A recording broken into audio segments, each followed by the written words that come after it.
Salam hormatly vatandaşlar. Şu gün 2022 ýylyň 3-nji marty hepdeniň pensiýa güni. Siz ýene-de türkmen halky DWT kanalyna hoş geldiňiz. Şu gepleşigimiz Ukrainada uruşyň 7-nji güni we Ukrainada türkmen talipleriň ýagdaýy boýunça men gürleşetme edýär. İlki bilen biz gepleşigimize başlamakda Türkmenistanyň gelen habarlara tetkişlep gowulardy. Yine Türkmenistan'ın grajdany yalançı Gurbanguly Berdimuhamedov bir kanun ýagdaýda meclisin deputatları bilen duguşy boldy. Gelin biz şu duguşyň bir kısa parçasyny seyredip geçelim we şo hakda gurulma edelim.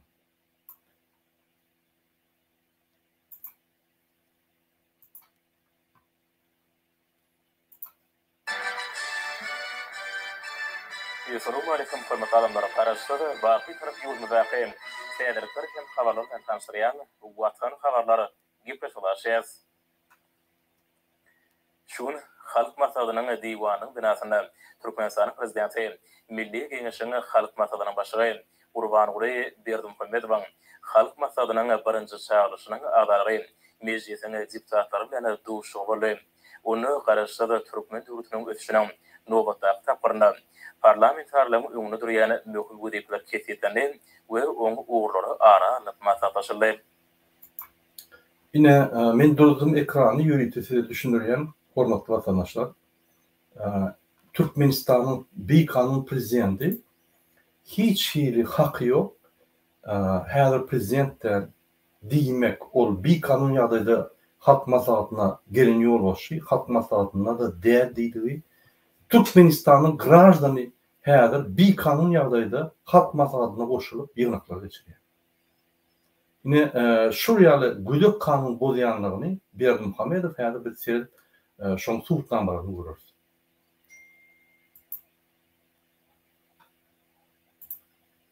Wajib döwlet maksatnamalary we demokratik özgörtmeleri kanunçyk taýdan ipçiletmek meselleri milli liderimiň hemişelik üns merkezine saklanýar.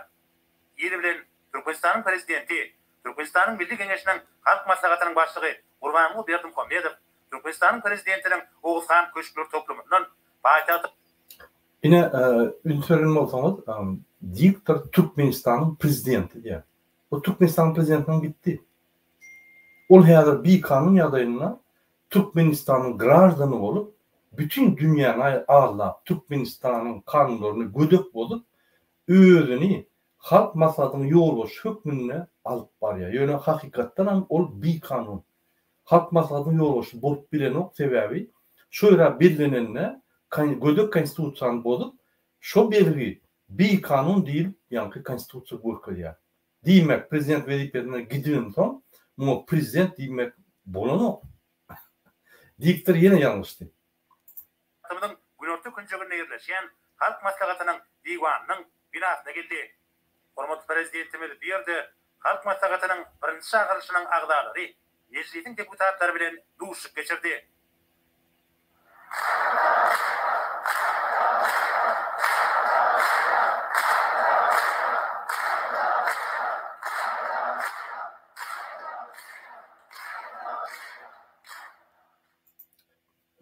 Men bir dagda düşünemek vatandaşlar. Serdim. Yine şulardan Türkmenistanyň grajdany, atçy, klown, çepekçi, ýallakçy, ýa-ni gitarist, aýdymçy, velosipedistçi, ralyçy, kellesi psik kitapdan giden adam Türkmenistanyň grajdany. Halk maslahatyna baryp, muňa da çepek çalyp arkada diýerler. O näil ol Türkmenistanyň grajdany bir topar halkyň milli lideri bolýar we arkada bolýar. Onu ol üýtgeçi adam bolmaly. Onu ol bir men bilemek kim bolmaly.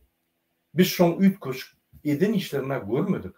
Diňe halky gynap, halky türmäge salyp, halky amnistiýa çykaryp, olary azyj gündük berip, ýene-de türmäge salyp, bet parçalar salyp, Türkmenistanyna iki valyuta edip halky ýürüýte garyplykda sakladyp, Türkmenistanyň newit puwdagyna gedýän pullary ýürüýte fond edip 80%'ını şöyle geçirip büdjede sokman Türkmenistanyň pullaryny oğurlap gelýän onun üstüne de guruluşuk biznesi bilen yine de oğurlak duran bir cinayetçi adam öptü.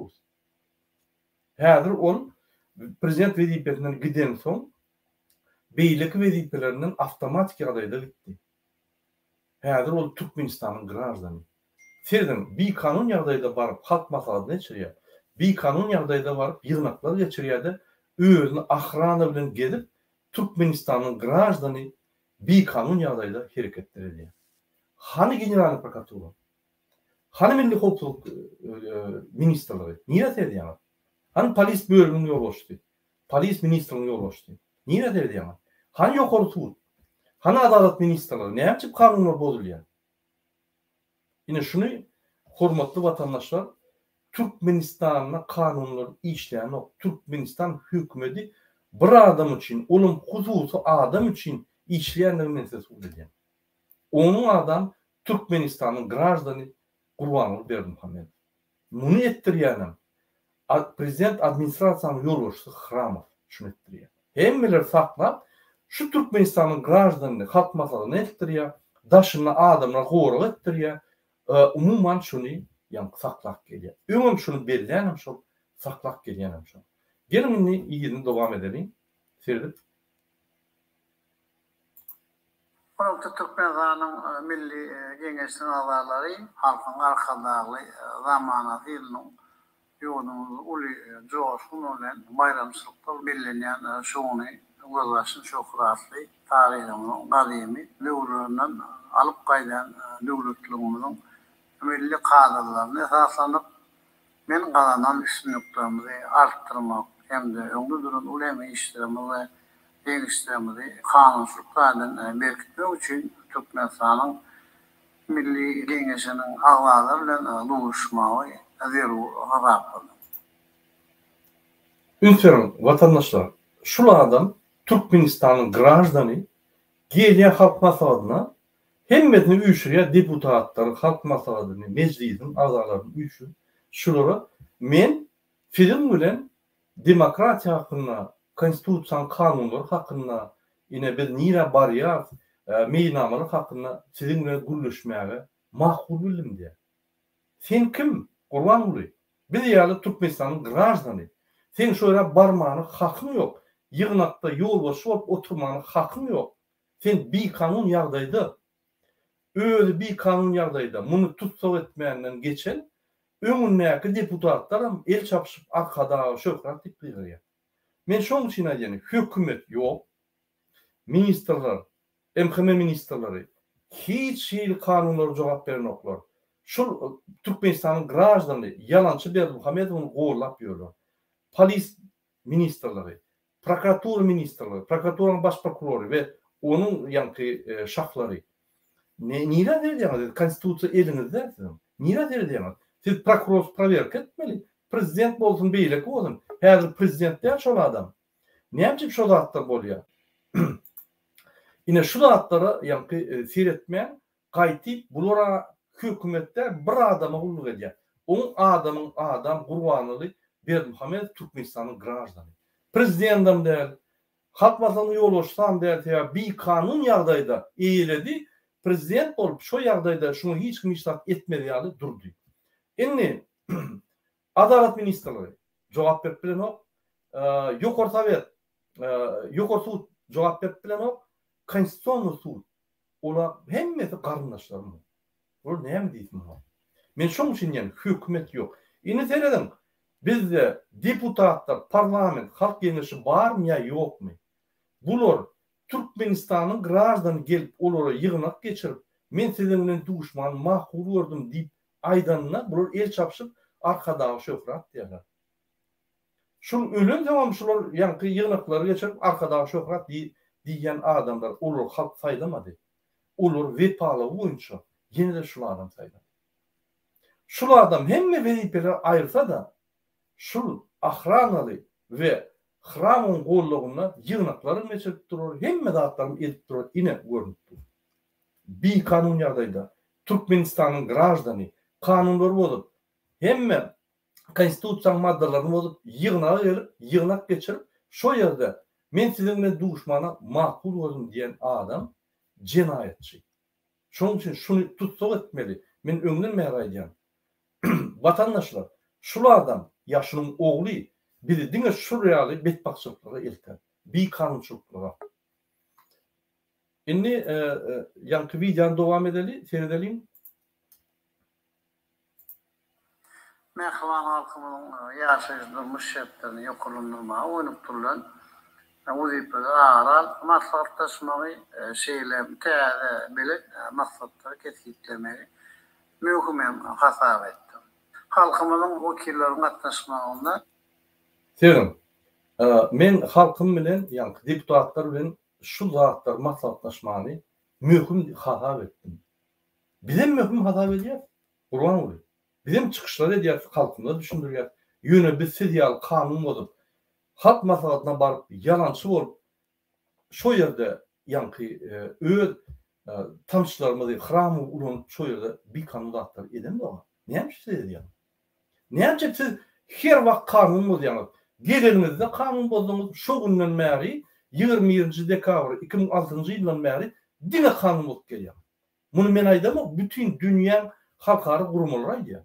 Näçe beýle bolýar? Näçe siz bizim türkmen halkymyzy idiot hökmünde görýäňiz? Ýygyny dowam edelim.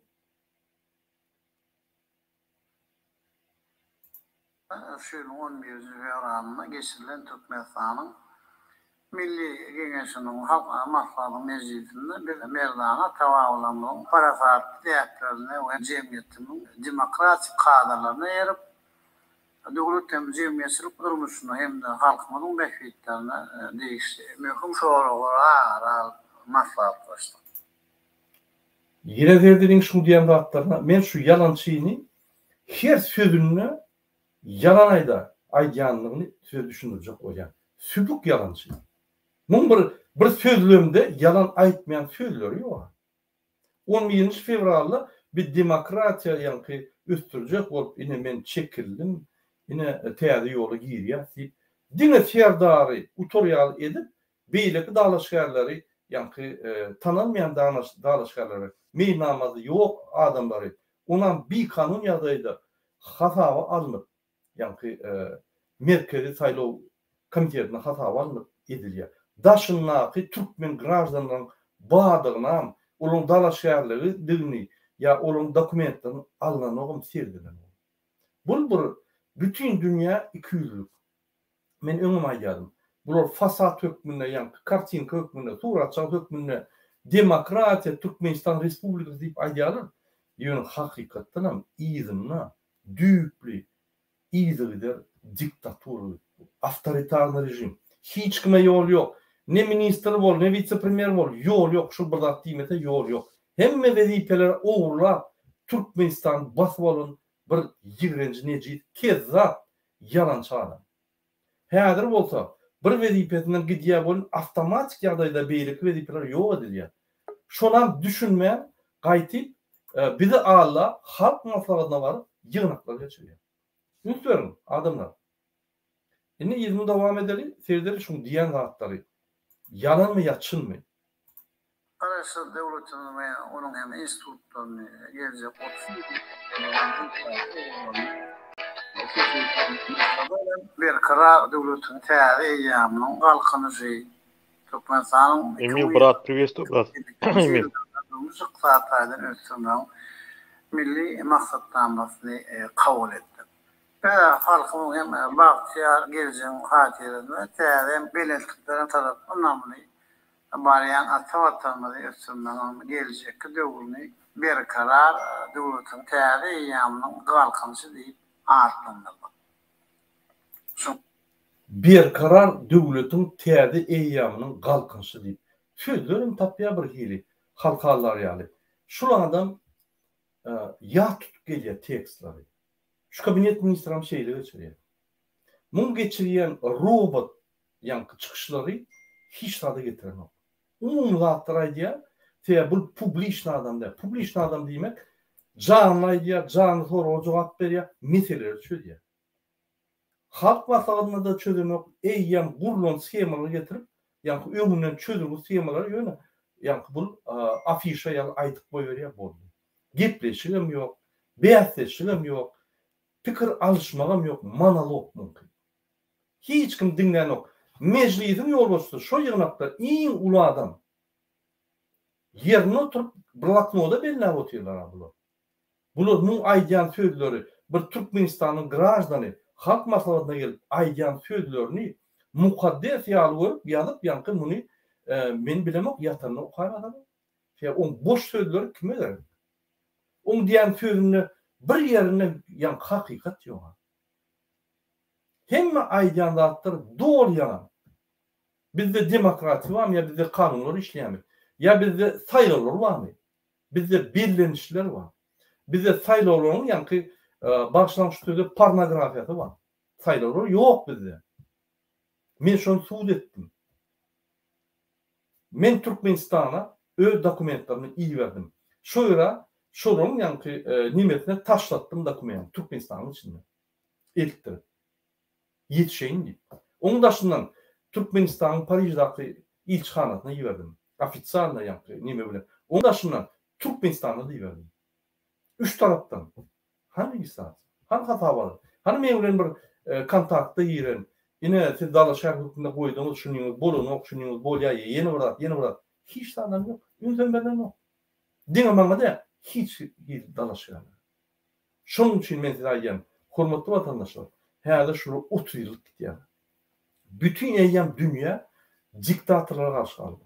Yine şu tolkunlu bizim öz diktatorlarına şöyle eltip bürkülmeli. Onun için biz çıkmalı. Onun için biz yankı hakikatları etmeli. Gelin yerin devam edelim. Yankı çıkışın. Onun bağımda her yılda duran Udipada 2020 yılda Türkmenistan'ın milli güneşinin halk masalının ve meclisin iyisinin esası oğulları oyunca geçirecek çayların meyilnamasını ağır maslahatlaşar. Burmatu Türkmenistan'ın milli güneşinin ağvarları ve deputatları. Merdan Atavarlarının parasatlı deyaplarını ve ağır cemiyetinin demokratik kadrlarına yermek bilen bir de yakınına, yani şiirin 11. fevrarına halkımının vekillerinin atlaşmalarına Türkmenistan'ın milli güneşinin halk maslahatının meclisini geçirdi. Yine hormatly vatandaşlar, yine oraya gaýdýan, şu adam demokratik yankı şertlerde biz saylarlara yankı ıkrar ettik ve geçirip otyr diýdi bolýar. Doğru yalan. Şun hemme yerdäki sözler yalan. Diňe saylara oýunça däl. Alyp barýan fiýazat yalan. Yine şu adam 16 yıldan beri Türkmenistan dolundurup bit başlığı getirdi. Yine şu adam öz oğluna göre profesör. Kosmos. Öz oğlu 2 harpa bağlaştık bilmeyen A harpına çevirmedi. Benim oraya Türkmen diline yankı çeterde. Yani ben 16 yıllar Türkmençe gurlaman indi başladım. Yatla, yani gününden ösüp başladım. Bu olsa içinde böyle ha. Kakatı bilen bir topar yığınaklara katnaşıp, bir topar dövletlere barıp, bir topar dövletin işlerini bitirip böyle. Hani bitirilen işler? Yeni bir video seyredelim. Yine bolýar. Bu yerde bu süpugallıkçı, yalancı, Türkmenistan'ın grajdany halk maslahatyna bir kanun giyirip şöyle yığınak geçiriyor. Devam edelim. Şol yığınağı seyredelim. Gündem ağlarına sayda. Devletimin ve cemiyetimin her bir şahsiyetin behiyetlerini nazara almak bilen bir durum taraflarına rahatlıkta milli kanunsuz dünyamızı hemişe kemilleştirip duruyor. Esası kanun 2020 yılı ütkutmaları koşma sürede giyirdik. Yurdumun 2 palatalı parlament uluğum. Ünferin adamlar, şu adam 2020 yılda ütkünçlere girdi. Yürüyte öz behviydi için. Ol demokrasi için, beylikler için hiç tat girilmedi. Häzir bolsa demokrasi sözleri aýdyp başlady. Sebäbi näme? Aýdaş sözleri bütün dünyada demokratik güýçler alıp Putin ýaly diktator bas başladylar. Gorkya bulam. Şuna da yankı çapak diger deyip gorkya, gatı gorkya. Yumruk deyip munam yıkarlar deyip gorkya. Şondan bul hemme yerde girliğin dövüş zaşitan olur. Killetin çağa takyadı, ol sırta çıkıp olayım, hemme dat geçti gidip.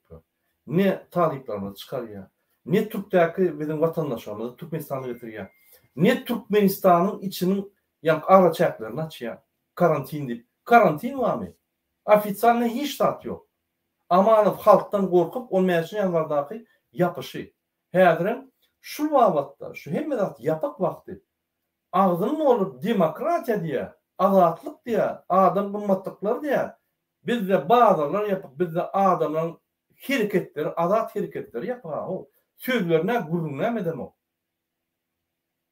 Şuraya sütuallakçı Türkmenistan'ın grajdanı bir kanun yağdaydı halk masalatını yığınağına girip şöyle çıkış ediyor. Ünsörüm. Onun iyisin hukuk esaslarını görür. Esası kanunun Haylo kodeksinin təyəri düğümlerine layıklıkta Türkmenistan'ın Milli Kengeşi'nin halk masalını ağlarlarının hayırlılarının üstünlüklü geçirdi. Bunun yolumun o kişilikli ve kanun çıkarıcı dağının ölçünün təyəri düğümlerine tarihi vaka bolli. Doğrudan tarihi vaka sebebi bir keza yalançı, süpük yalançı, gödök kanunlar bolup Türkmenistan'ın hemme vazifelerini alıp konstitusiyanı ütködüp öz oğlunu Türkmenistan'ın halkını doğru karantina yatırıp gurulöme diyali, hareket etme diyali, Türkmenistan'ın 45 halkını daşına gava hareket etme diyali, sayılarına geçirip öz oğlunu oynuyor. Öyle demokratik kanunları, yine kanunlar Türkmenistan'ın bu işliye, özü birinci bilen bozuya, özü birinci bilen bozup bir kanun yadayda Türkmenistan'ın grajdanı bolup halk masalatına var yığınak geçiriyor. Yanaki oturanlardan direkt yok. Bunu şol adam neyemediyse büyüküp arkadağı şöhret deyip kıyıvermezler bunu türmeye gidiyorlar. Yine şuraya korkuda saklap halkı devlet işlerlerini, hükümet işlerlerini saklap gelen adam. Ben neyim ki bir vakit diyen diktaturu dine korku bilen saklap oluyor. Siz yine de 30 yıl korkuda yaşadığınız geliyor mi? Eğer yaşadığınız geliyor mi olsa korkuda? Ondan siz Serdar saylamalı. Serdar şol diktatur sistemasını devam eder. On hükman suratda korkuda halkı saklamasa halk iyi gitmiyor. Yine şunun esası instrumenti emhimet teröristler oluyor. Şunun için ben yani bunların kanlı instrumenti emhimet teröristleri. Şular olmasa şular yıkılıyor, bir günem durup bilmiyor. Ama halka hiç vakit dayanan yok. Halk tarafından sayılan yok. Hiç vakit halkın aladasını etmiyor. Ben size bir tane misal getireyim. Sevdim. Hədir Türkmenistan Xitay'ın yani Gumrukhanasının hasabı boyunca öz gazını $220 satıyor. Mümkün metri $220. Bütün dünyada $2147 gazın bakın, gazlı. Şu ukuytsız adam, şu ülkenin dünyanın hemme ülken şertlerine cevap verip bilmeyen, Türkmenistan'ın hemme vazifelerini basıp alıp hiç kime yol vermeyen, bütün dünyanın tormuzu bizim Türkmenistan'da katastrofa gidip var ya. Görüyorsunuz mu? Biz hemme yerde utuluyoruz.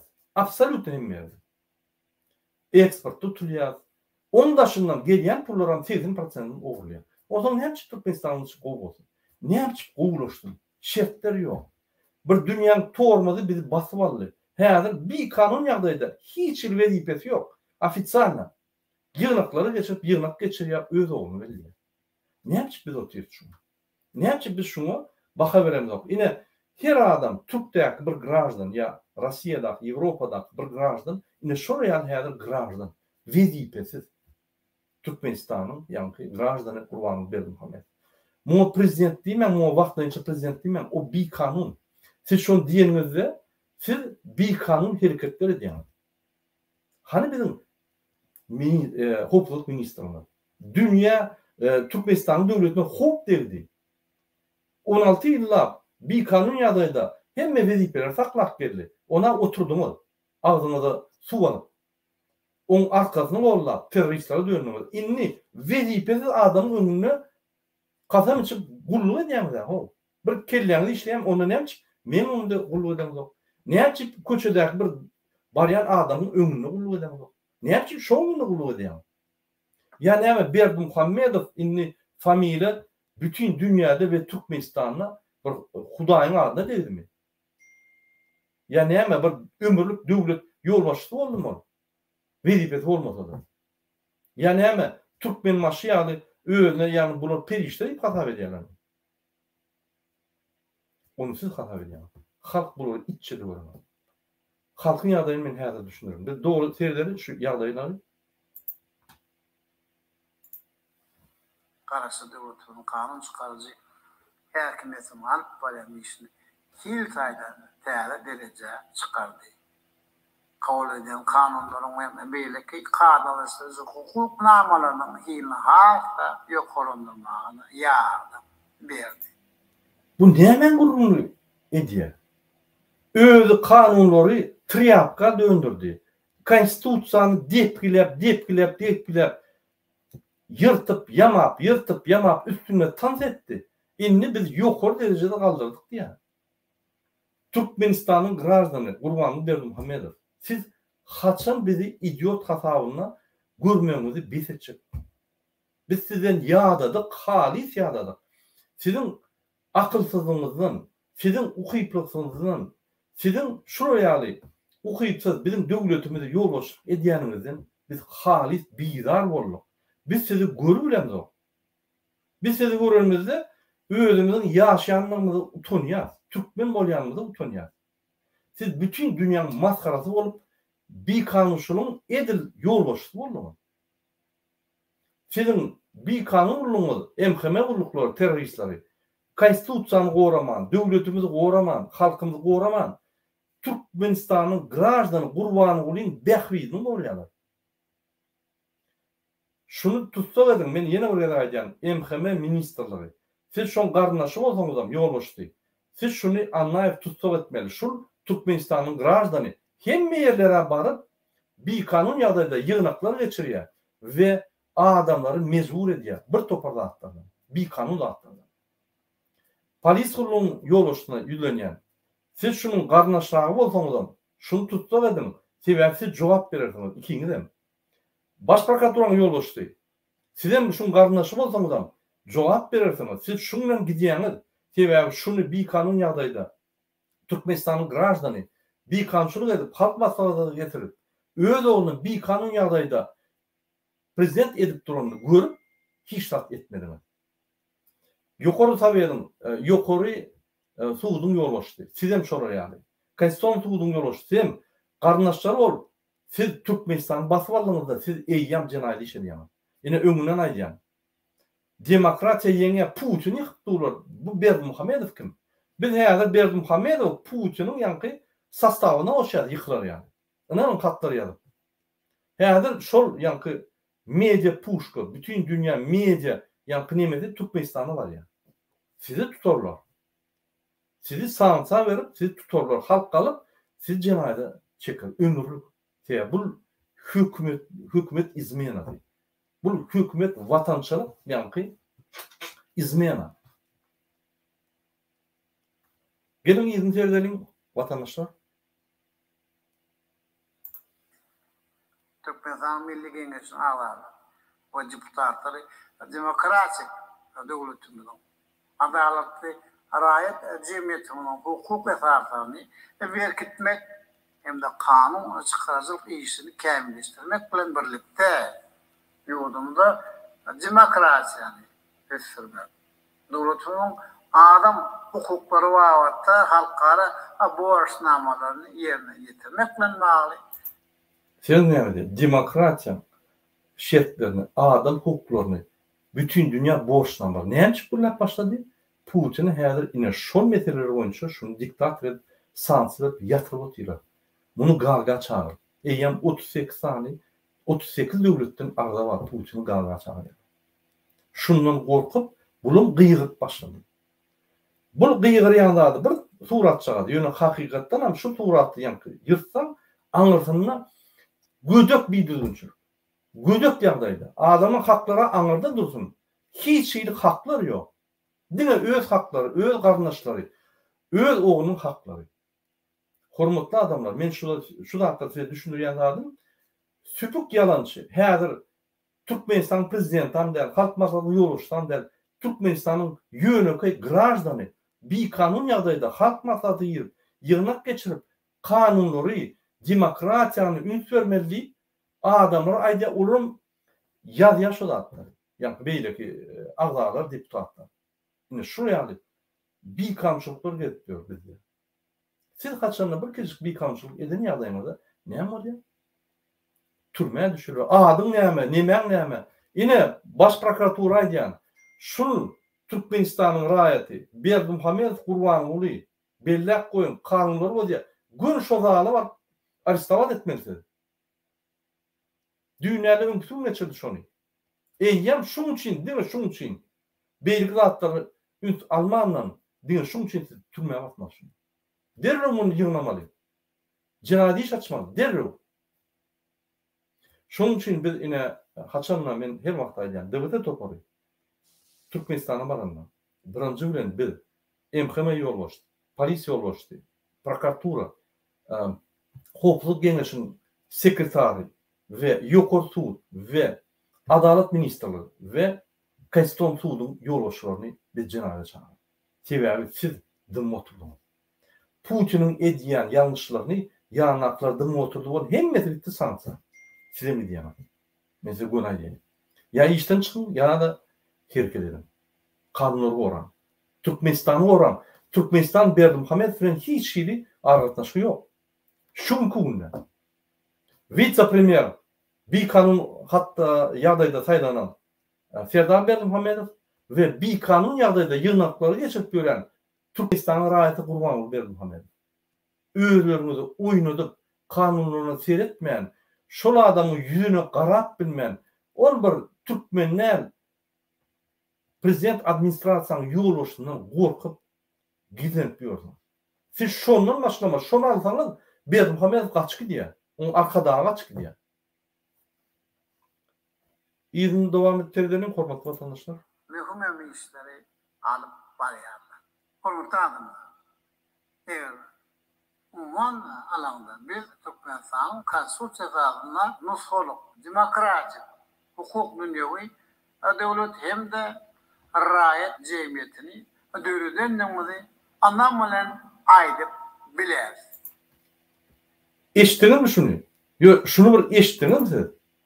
Biz demokratik döwleti, hukuk, yani hukuklara hormat goýulan döwleti we jemgyýet ösen jemgyýetiň ösen ýanky derejede jemgyýeti döwletdik diýip boyun alýar. Mene näme diýjegim bilmem. Süpük ýalançy men aýdyp gelýän.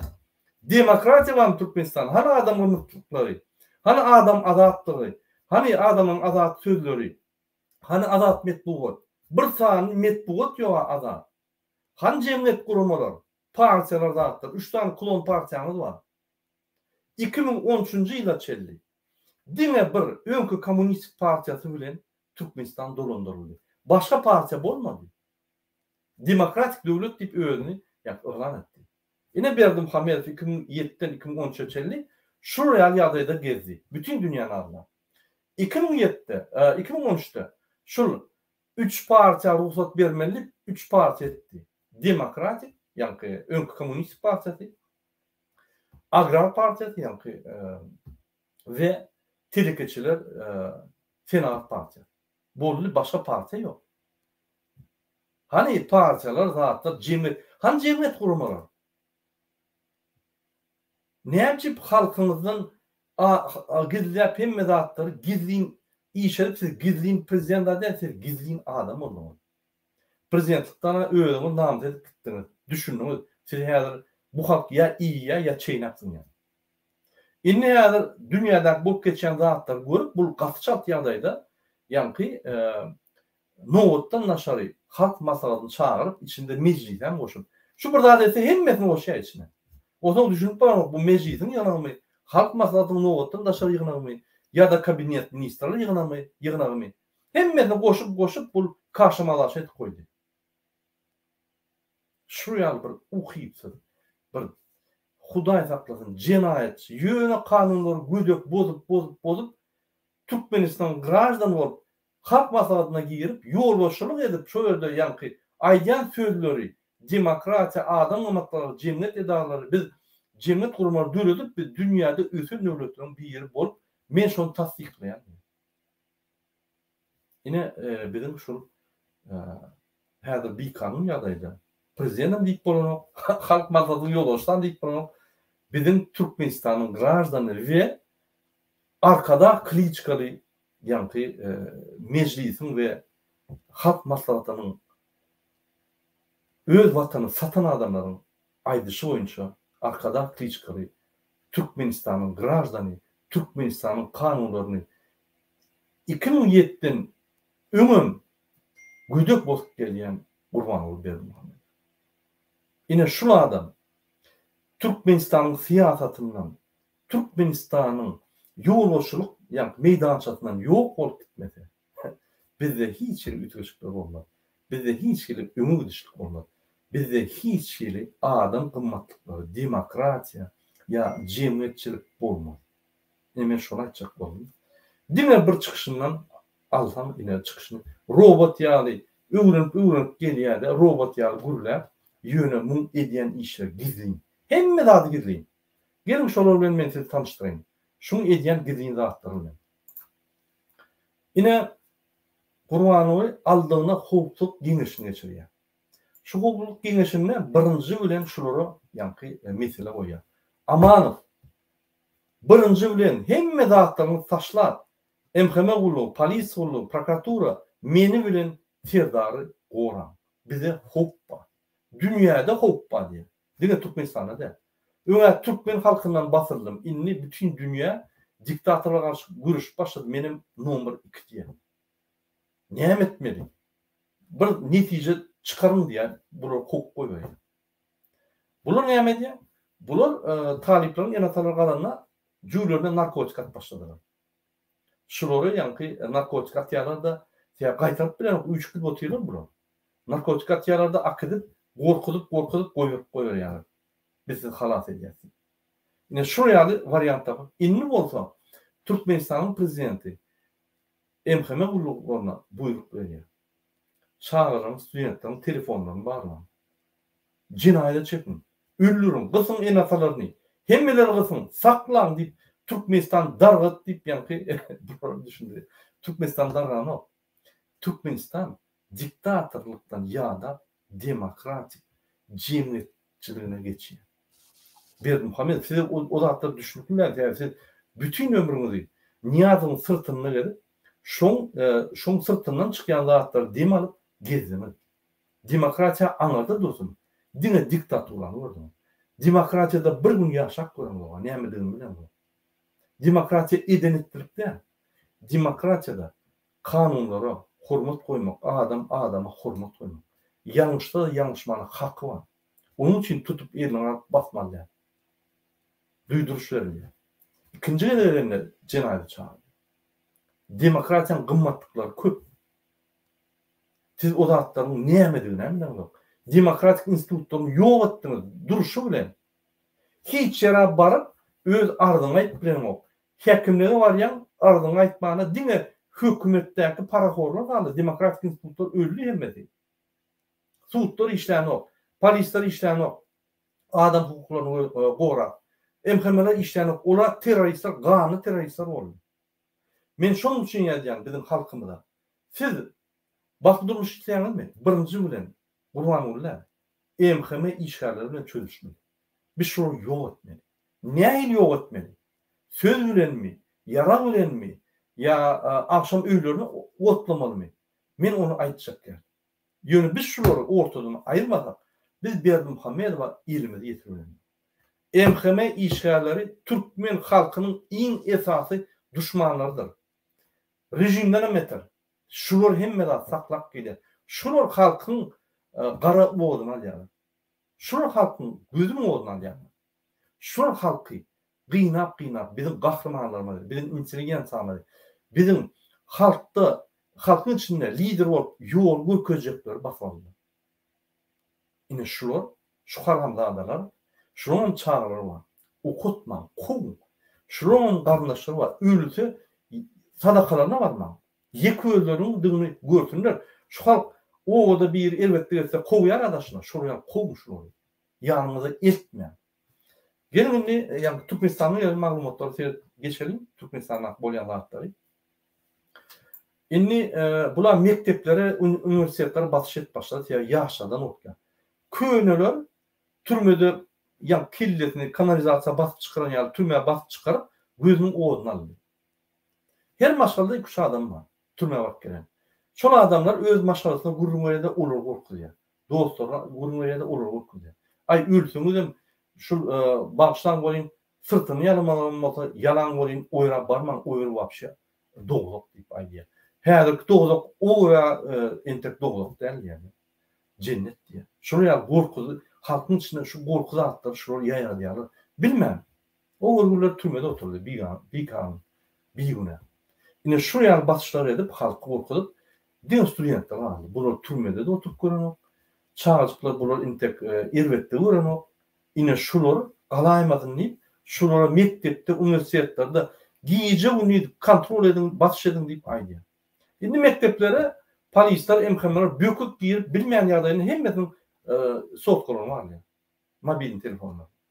Bağlap içinde bir daha tapsalar, enatını çağır. Ne hemen esasında telefonları çağırmalı veriyorlar. Oho! Karadağım. 20. asır. Telefon, ittirdi. Telefon var Avrupa'da. Ne hemen onu ne diyor? Öyle Türkmenistan ötmeli, internetler hemen işlemeli. Biz dünyadan kalmadılar. Aydiyana internette anlarda dursun. Telefonları uzat veren de var. Çağcık yine men küçüğüydüm var. 11 yaş oldu. Telefonu var, tablet var, kompüter var. Her monimde de muhakkak programlar ya, o öğreniyor, o haklı oturuyor. Öyle şu temada 2-3 gün ömrünün temaları o haklı oturuyor. Onun şu internetin, telefonun veren dağıtları.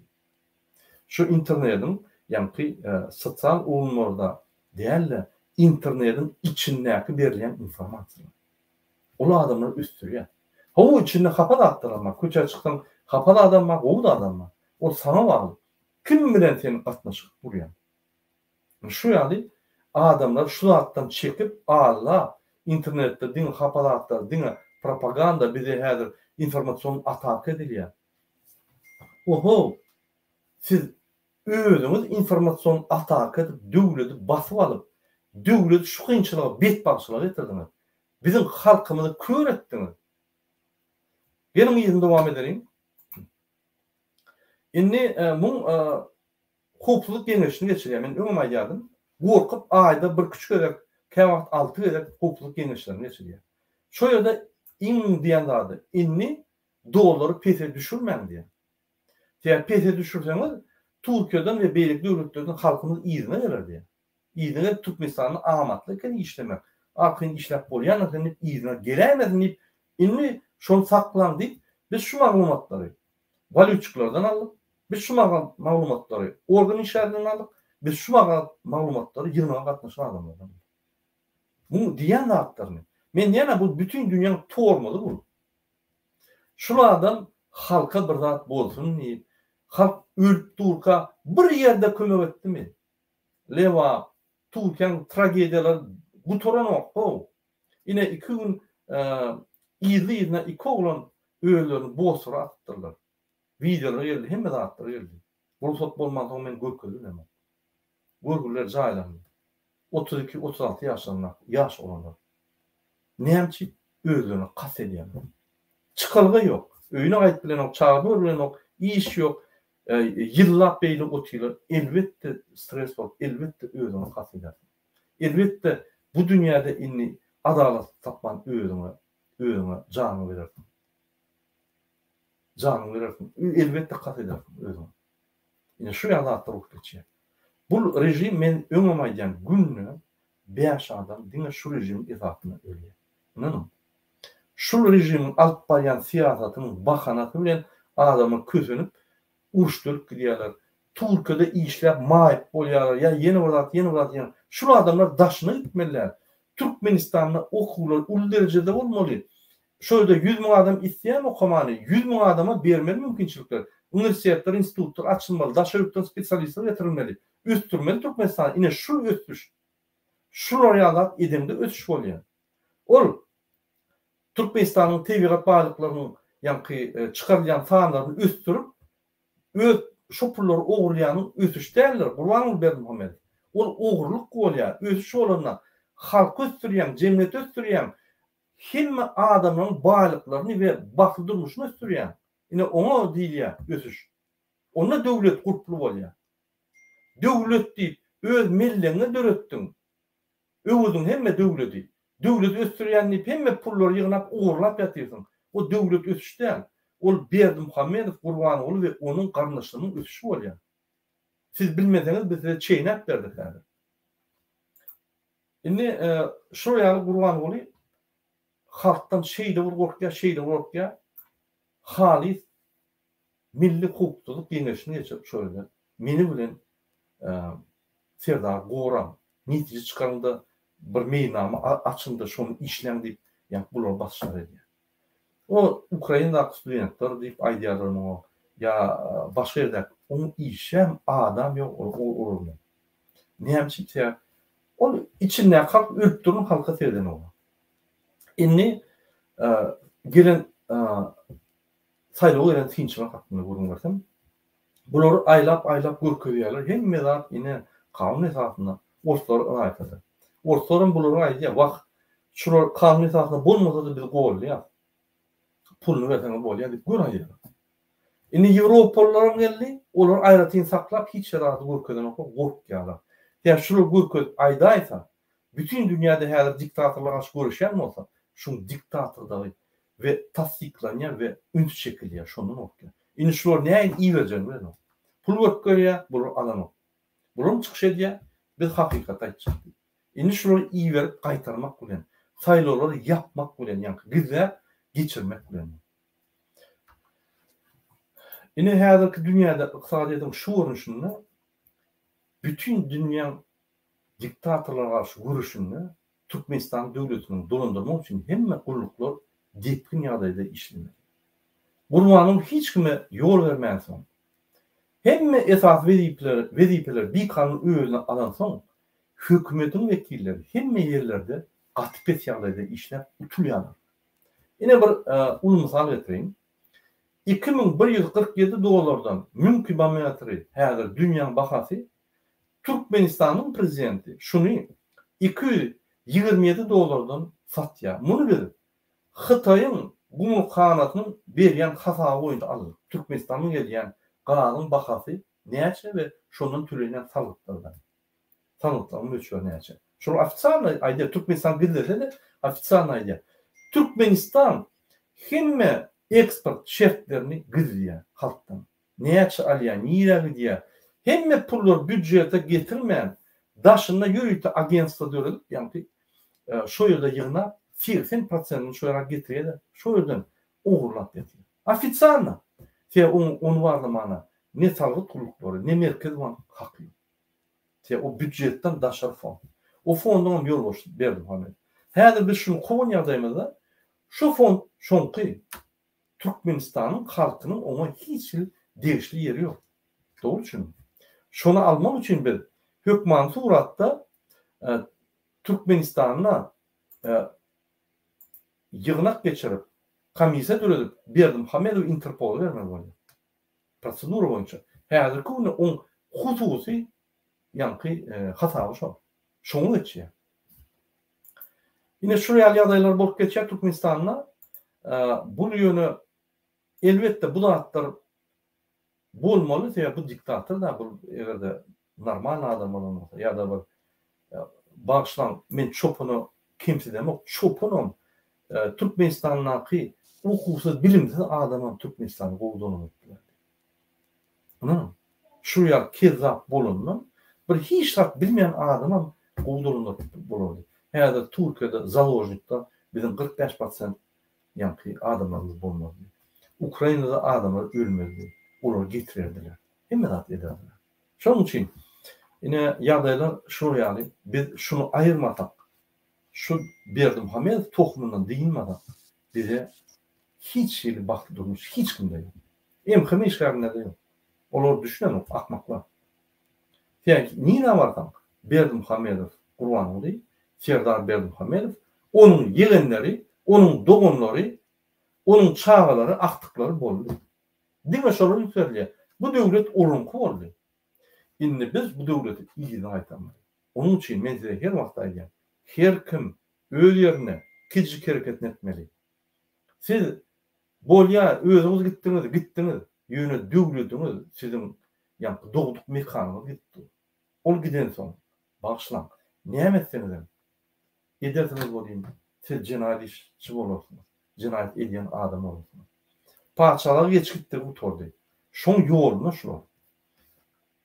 Indi men aýratyn talipler boýunça çykyş etjek. Talipleriň birinji enatalary boýunça. Şular üýüşüp aglap, gyýylyşyp häkimliklere Daşy işler ministriniň öňüne barýar. Bizim çağrymyz getirdi. Bular emheme işleri ýa-ni jüýüsine narkotik atyp akydyp bir-birinden gorkudyp bular köşüşdirýär. Inni bular ýa-ni enatalar şeýle gaharlar gelýär. Emheme gönýär. Men çağıma bir zat bolaýsa, birinji senden başlan, gyrarmya hemmäňi. Sen hem Gurban Ulynyň çağlaryndan gyrjak diýär. Duýdum diýär, bir ölüm, bir ömür, bir ölüm diýär. Düşündir ya emheme işlerine. Haramzada, sen çağın yok mu? Sen çağın için yaşan yok mu? Ya sen hemme edýän işlerin çağın karşısına mı? Bizim hem çağımız var, bizim çağımız için yaşayar. Çağımız öyle etedi. Sen bize durmuş erkekler yaşayacağım nerede? Bizim bol yanlar bir seyret diye. Senden başlayacak deyip emhemeler ayıp başladı. Emheme korkup çekirip başladı. Enatalardan. Ente halk kalan o. Dine enatalardan. Şuraya ýagdaý bolupdyr. Berdimuhamedov şundan gorkup, bütün dünya ýaýramasyn diýip gorkup, internetler bağlan doly, şular köşeşdirin, basın, yumrun diýip bulara komanda berýär. Inni emheme işlerden gülüp başladı Berdimuhamedov. Bizim çağrının telefonlaryny gidip gözlemeli, ýani bağlamaly. Biz o emheme işlerler biz hukuksyz bolýar. O çağrlarda näme? Çağrlar näme? Türkmenistan hükmüne karşı uğraşan bir öyle uyup başladılar Berdimuhamedov. Ne şuraya ýagdaýlar. Indi ýene bir soňky informasiýa aýtjak bolýanlarym. Ýalnysy men Ukrainadaky oğlum bilen ulaşdym. Häzir bir bölegi 48 adam avtobusda saat 1-de Ukraina wagty bilen ýürüdiler Polşada. Türkmenistanyň talipleri halas edildi. Ne ilçhana işgalleri, ne Türkmenistanyň grajdany Gurban Berdimuhamedov, ne Türkmenistan'da kalan vice-premierler Serdar Berdimuhamedov ya beýlekler ses çıkan ona. Ne baş prokuratura, ne emheme gullugy, ne ýa-ni polis gullukları hiç kimden ses çıkamaz. Ya agzalar, halk maslahatynda oturan agzalar ya belläp durur, bu robotlar gurläp durur. Robot sözlerini bulan belläp dur. Başga da ýok. Hançolar näçip turup aýdan ok. Ýolnuş Gurban Uly Berdimuhamedov Türkmenistanyň grajdany. Siziň habaryňyz barmy? Gurbanow ýa beýlekler çykyş edip erteden aşağı çykyp gyýryp ýatyrlar. Ukrainada uruş edip dur. Habaryňyz barmy şondan? Şo ýerde bizde 5300 tane taliplerimiz var, ölüp ýör. Habaryňyz barmy? Gününe bir saatda ölýär. Bir güne. Onu diýmezler bular. Sebäp bular wepalygy boýunça, kezzaplygy boýunça saýlanan haramlar. Sen Türkmenistanyň halk geňeşiniň agzasy bol, mejlisiň agzasy bol. Böküp arkada şöhret diýip bir kanun Türkmenistanyň grajdan çykyp, orta çykyp gurlöse, gyýrýan bolsaň, onda sen kanunlara bilim ok anarda, sen halk düşmanyň. Bir jinayetçi cinayet edip Türkmenistan döwletini oğurlap durka, öz oğluna geçirip durka, senin onu oğurlap, el çapırşıp, savçaslik bolýan. Şu düşünün şu atlara. Häzir Berdimuhammed iň gowşak ýagdaýda Türkmenistanyň grajdan istenip uçaskawy üçin tutup bilýär. Ananyň köçede geçen uçaskawy maşyny saklap durun durýarym bolyn, naruşnik diýip akydip bilýär. Daşynaky adamlar diýe başlaň. Bu Türkmenistan prezidenti däl. Doğru däl? Doğru. Bu halk masalynyň geňeşini ýoluşsam däl. Ya bir kanun ýagdaýda boldy. Bu Türkmenistan grajdan. Bu kanunlar bozulýar. Şeydip şol ýanky şuny tutsak etdi. Yine Ukraina boýunça men aýtsam ýalnızca men taliplerin çatyna ýazdym. Şolara yine bir kolanjak etdi. Söz berdim men düşünýärdim. Gaçyp atalga bar. Inni häzir Ýewropaň kapylary ýürüýte Ukrainadaky, Belarusiýadaky adamlar açyldy. Belarusiýadan Ukrainadan çykyp bilýär. Siz baryp Polşa var ya Moldavia, ya Rumyniýanyň üstünden tapawy ýok girýäňizde. Siz Germaniýa, Çekiýa döwletlerine baryň. Başga döwletlere de bakdylar ama. Germaniýa baryňyzda şu ýerde bizim biznesmen türkmenlerimiz var. Maňa jan edin, habar berin. Men sizi şolar bilen baglanşdyraýyn. Şolar sizi migrasiýon gullugy eltip size derrew şo wagt hem jaý bereler, hem şo bilen başlap pul bereler. Derrew eliňizde 400-500 euro pul berýärler. Derrew. Ya 300 mi ya 200 men hatawy etdiljekä ýöne aç bolmarsyňyz. O pullar ýetýär, dogry. İyice işçiniz muht, yani yatyan yeriniz neme? İyice işçiler yürüyütü restoranlar var muht. Oyra bak bilýäňiz oňdaşdan pul berýär. Eýýem siz, yani urşun aşağına da eýýem siz Ýewropada eýýem siz, yani gowy ýagdaýda. İki ýol var. Gaçyp atalan. Birinji ýol humanitar ýol. Men urşdan gelýän, ine urş boldy diýeni menim türkmen hökümeti alybilmedi. Yine şu ýa mecbur özüm halat etmeli boldum diýip gelýär. Ondan sizi yani Türkmenistan hökümeti bilen gurlaşyp sizi ya Türkmenistany bereler ya da şu ýerde humanitar kömek diýip 3 ýyllyk size dokument berýär. Eger de siz Türkmenistan hökümeti bilen men baglanşdymam, aýtmaň olar diýseniz, olar aýtmazlar. O size var. İkinci gaçyp atalga siyasi. Siyasi bolanlar size Türkmenistan'ın hükümeti hiç wagt kömek etmedi. Türkmenistan'ın hükümeti diktator. Bunu bilýär. Yine o soragda ol azrak çylşyndy. Şu ýerdäki türkmenlerden sorasaňyz bizim bilen habarlaşyň bizle kömek edip dosiýaňyzy ýazmagyna. Yine şu ýerde siz dosiýaňyzy berip 10 ýyllyk dokument alyp bilýär. Türkmenlere berilýär. Näme Türkmenistan bütün dünýäň halkara gurumlaryň tarapyndan tasdiklanan diktatura. Türkmenistan dünyada yaşap bolmayan yer diýip hataplanýar. Şonuň üçin siz şu ýerden gelýäňiz üçin size berilýär.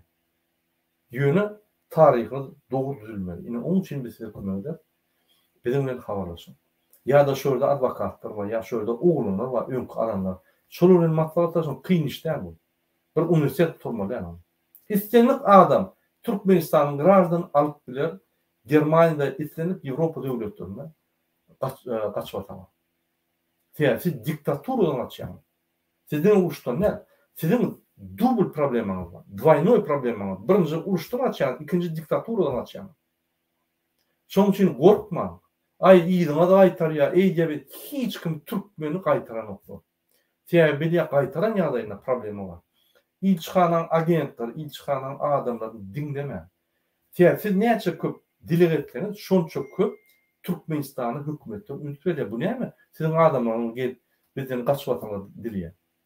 Diýmek siz kanun bolýaňyzy sizin hakdaňyzy aýtmagyna haklary ýok, aýdan ok hiç ýerde.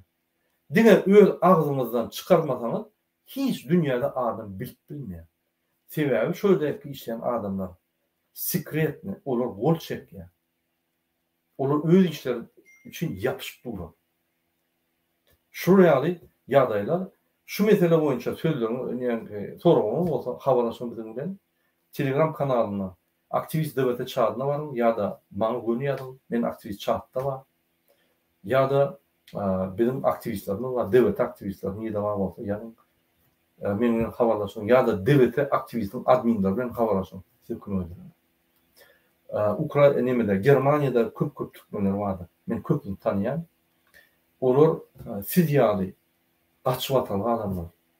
Siriyalı, olur proseduran menden oğul yalar. Men 10 tane adamı kunu 6 Türkmen oğlu için. 7'si.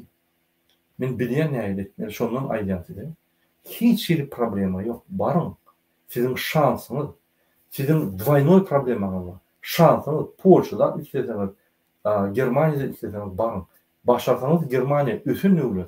Şu ýerde şertler has bolun. Alın şonu. Şunun bilen men öz çıkışymı torýan hormatly vatandaşlar. Sizin hemmäňize birinji bilen jan tanıp, ikinji bilen adalatlyk we azatlyk arzu edýär. 48 adam avtobus alıp öz-özünden halat edip ýola ýören adamlara diňe ak pahta, ak ýol, Allah can sizi gorusun. Hemmämiz türkmen halky bolup dilek edelim. Şol sağlam barjak ýerlerine basın. Sağ olun.